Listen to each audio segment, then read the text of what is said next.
يا سيدي يا رسول الله يا من له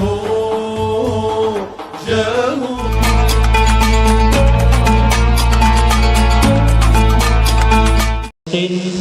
waj'al a'malana khalisatan liwajhikal karim. Qala muallif rahimahullahu ta'ala wa nafa'ana bihi wa amaddana bi'ulumihi fid dharain amin.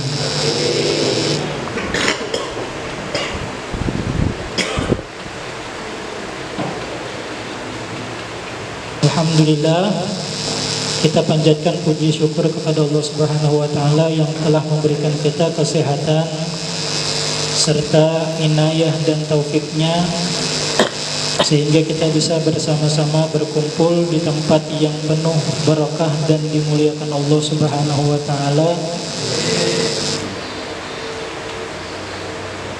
Dalam kita duduk di majelis ini, sebelum kita menuntut ilmu, alangkah baiknya kita bersama-sama meniatkan menuntut ilmu lita'allum liridha'illahi ta'ala. Kita niatkan masing-masing di dalam hati kita niat menuntut ilmu untuk mencari keridhaan Allah Subhanahu wa taala. Dan para santri sekiranya diharapkan mengikuti yang saya ucapkan dan ditanamkan di dalam hati. Bismillahirrahmanirrahim. Nawaitu ta'alluma liridha'illahi ta'ala wa izalatil jahli wa itba'i sunnati Nabi Muhammadin sallallahu alaihi wasallam. Sahajaku menuntut ilmu dalam hati untuk mencari keridhaan Allah Subhanahu wa taala dan untuk menghilangkan kejahilan serta mengikut daripada sunnahnya Nabi Muhammad sallallahu alaihi wasallam. Mudah-mudahan dengan kita berniat tadi kita mendapatkan keberkahan oleh Allah Subhanahu wa taala. Salawat serta salam tak lupa selalu tercurahkan kepada junjungan kita Nabi besar Muhammad sallallahu alaihi wasallam, kepada keluarga beliau, sahabat-sahabat beliau serta para pengikut beliau ila yaumil qiyamah.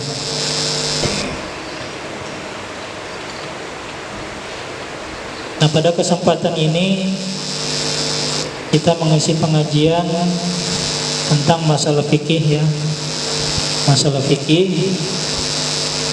Alangkah baiknya dalam masalah fikih ini kita membahas tentang masalah puasa ya, karena sebentar lagi kita akan memasuki bulan suci puasa, bulan suci Ramadan.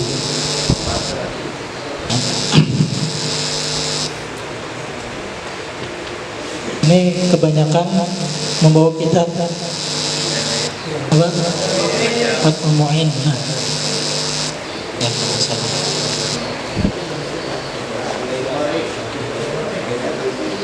Ya, terserah.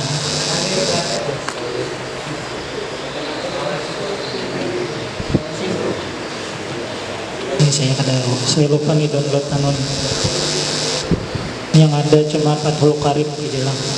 Cuma kita akan juga menyinggung sedikit di dalam kitab-kitab yang lain.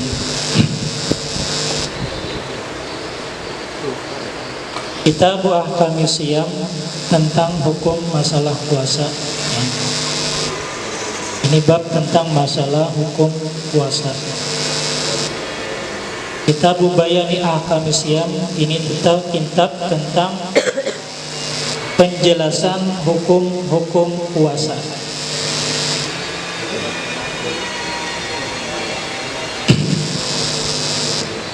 Jadi setiap perkara yang dilakukan itu akan menghasilkan hukum di dalam kaidah fikih. Tapi kalau hanya nama itu kadang menjadi masalah hukum. Misal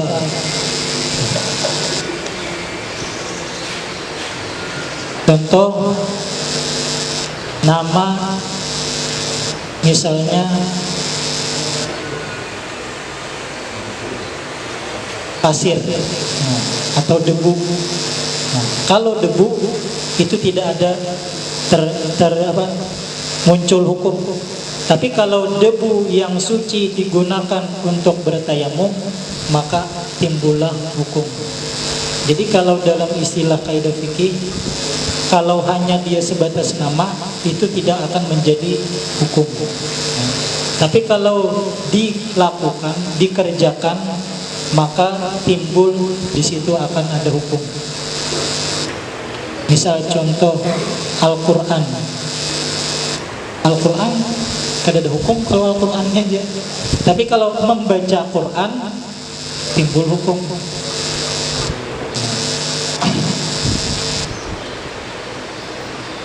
Kita membahas tentang masalah puasa. Arti puasa itu apa? Nah, dalam fikih sering kita dengar puasa itu dalam bahasa yaitu al-imsak. Ya, menurut bahasa yaitu al-imsak, bertahan, menahan diri. Nah, itu namanya puasa. Jadi umum itu dalam bahasa fikih, dalam bahasa ya, dalam kaidah bahasa puasa itu artinya al-imsak, menahan. Menahan makan, menahan lapar, menahan berbicara, menahan tidur. Pokoknya artinya kalau menahan itu dalam bahasa fikih, dalam bahasa artinya itu puasa secara umumnya. Jadi puasa itu artinya dalam bahasa menahan menurut lugat ya. Di mana-mana kitab apapun itu yang namanya puasa artinya menurut bahasa itu artinya menahan. Apa aja tuh menahan apa? Menahan sakit, menahan makan, menahan tidur dan lain sebagainya. Yang istilahnya artinya menahan itu dalam bahasa baik kitab apapun itu namanya adalah puasa. Artinya menurut bahasa. Al-imsak artinya menahan. Nah, nanti perbedaannya dalam syara agama. Dalam agama. Nah, itu di dalam kitab masing-masing berbeda definisinya. Berbeda keterangannya, pengertiannya. Namun tujuannya sama. Namun pengertiannya sama. Cuma definisinya secara kata-katanya berbeda, cuma tujuannya sama. Nah, kita ambil di dalam Fathul Qarib, menurut agama, menurut secara hukum syara, puasa itu adalah imsakun an muftirin biniyatin makhsusatin. Jadi namanya puasa itu ialah menahan diri, menahan daripada segala yang membatalkan puasa dengan niat-niat yang tertentu. Dengan niat-niat yang tertentu. Nah, itu namanya puasa. Jadi setiap menahan dari segala yang membatalkan dari puasa, segala perkara yang membatalkan dari puasa ditahannya dengan niat-niat yang tertentu, itulah artinya puasa menurut syara, menurut agama. Di kitab lain kurang lebih begitu juga. Artinya setiap menahan diri dari segala perkara yang membatalkan dengan niat-niat yang tertentu, itulah artinya puasa secara umumnya. Kalau dia hanya menahan diri, misal nih di pagi hari kada makan, kada minum seharian atau sehari semalam kada makan, kada minum, tapi kada berniat, kada jadi puasa, kada puasa namanya menurut syara, menurut agama. Kada makan, kada minum sehari semalaman, tapi kada berniat, kada ada apa-apa. Napa jika kada makan, kada minum, kada apa aja. Nah itu kada puasa naranya menurut agama. Nah menurut syariat, kenapa? Karena tidak ada niat yang tertentu. Atau dia berniat tapi terkerja mengerjakan segala salah satu dari perkara yang membatalkan puasa, bukan juga dinamakan puasa. Berniat puasa tapi orangnya apa? Isuknya makan, nah kada puasa itu artinya. Nah jadi dua kriterianya dalam istilah agama. Yang namanya puasa itu menahan dari segala yang membatalkan puasa dengan niat-niat yang tertentu.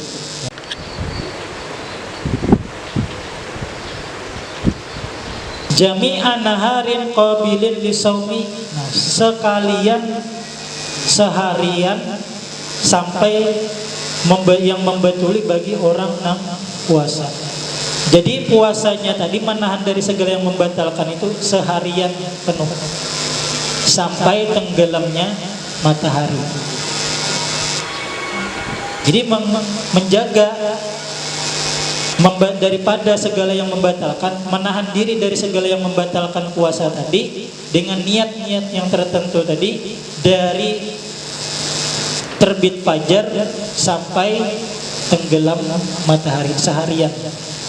Jadi seharian dalam istilah agama, dalam istilah syara, seharian itu dari terbit fajar sampai tenggelam matahari. Nah, kalau sehari semalam, nah lain lagi kan.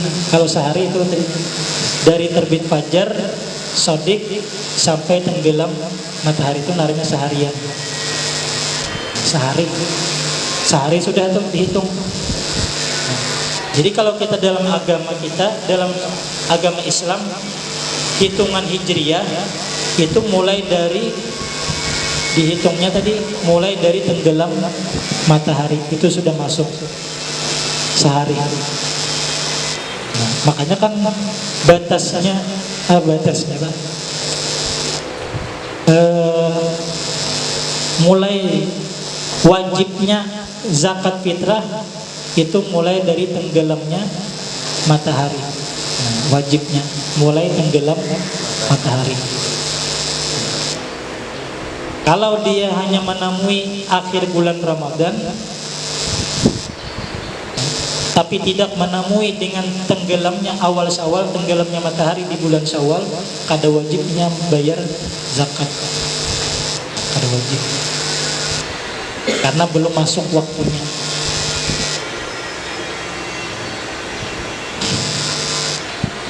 Jadi sehari yang penuh menahan tadi. Min muslimin aqilin tahirin min haidin wa nifasin.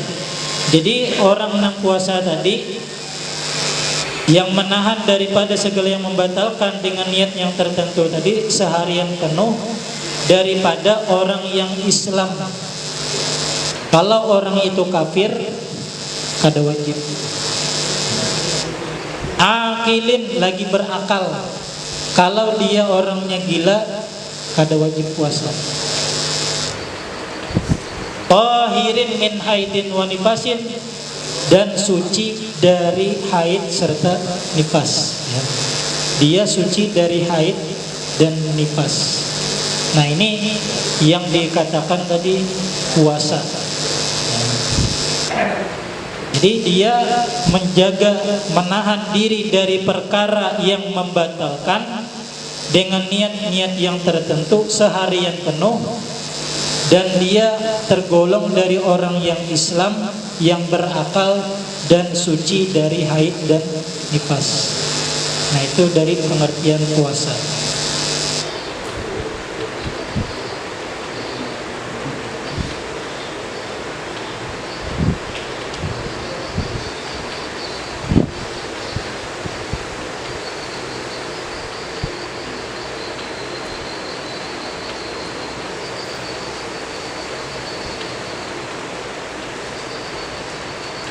Wa syaraitu wujubis siyam salah satu asya'a. Masuk tentang lagi, kita masuk membahas tentang penjelasan syarat wajib puasa. Artinya kalau ada salah satu dari kriteria ini, maka seseorang itu wajib puasa. Wa syurut wa syaraitu wujubi siyami salah satu asya'a. Syarat-syarat wajib puasa itu ada 3 perkara. Wa fi ba'din nusakhi, dan pada sebagian kitab yang lain, kalau di kitab-kitab lain itu arba'atu asya'a, 4 syaratnya, syarat wajibnya 4. Kalau di dalam kitab sini 3 tadi. Yang pertama apa? Al-Islamu. Yang pertama orangnya Islam. Jadi syarat wajib puasa yang pertama orangnya Islam. Kalau dia kafir tadi, maka kada wajib puasa, kada wajib. Tetapi nanti di akhirat dia dituntut, ya, dituntut dengan sebab meninggalkan puasa itu. Kenapa? Karena dia tidak beragama Islam. Nah, dituntut. Di dunia kada dituntut wajib, tapi di akhirat dituntut. Nah, itu nyamannya aja orang kafir kada wajib puasa. Ya di dunia, di akhirat dituntut. Di dunia memang kada wajib, tapi di akhirat dituntut atas kesalahannya tidak masuk agama Islam. Yang kedua syaratnya wal aqlu, berakal orang, berakal.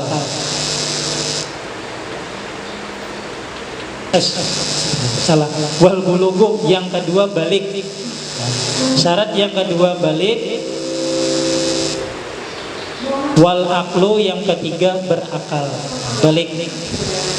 Jadi pertama Islam, kedua balik, artinya sampai sudah diberi beban, orangnya mukallaf, balik,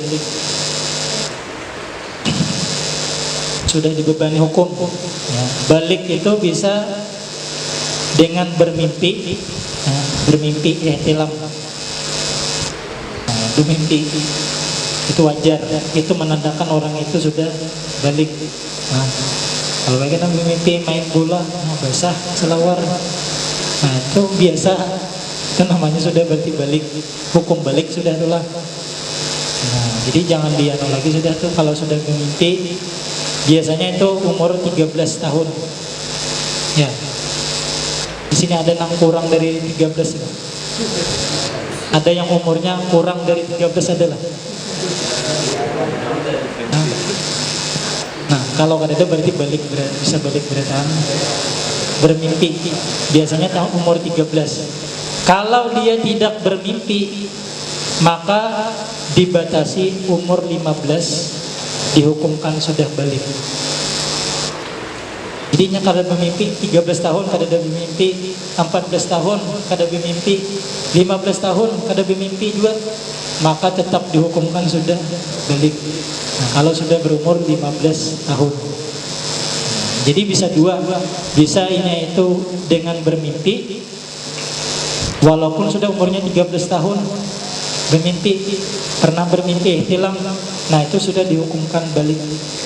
Nah, kalau ada pernah bermimpi, maka dihukum dibatasi dengan umur 15 tahun. Nah, jadi yang kedua balik, yang ketiga berakal, ya, berakal. Nah, jadi orang gila kada wajib puasa, hilang akal kada wajib puasa. Contoh misalnya orang itu taguring selama sebulanan Ramadan, taguring kada mau kada bangun-bangun, hilang akalnya. Orang pingsan kan hilang akal, kada wajibnya puasa. Tapi kalau dia menghilangkan akal dengan sengaja, maka dituntut mengqada. Contoh kayak apa?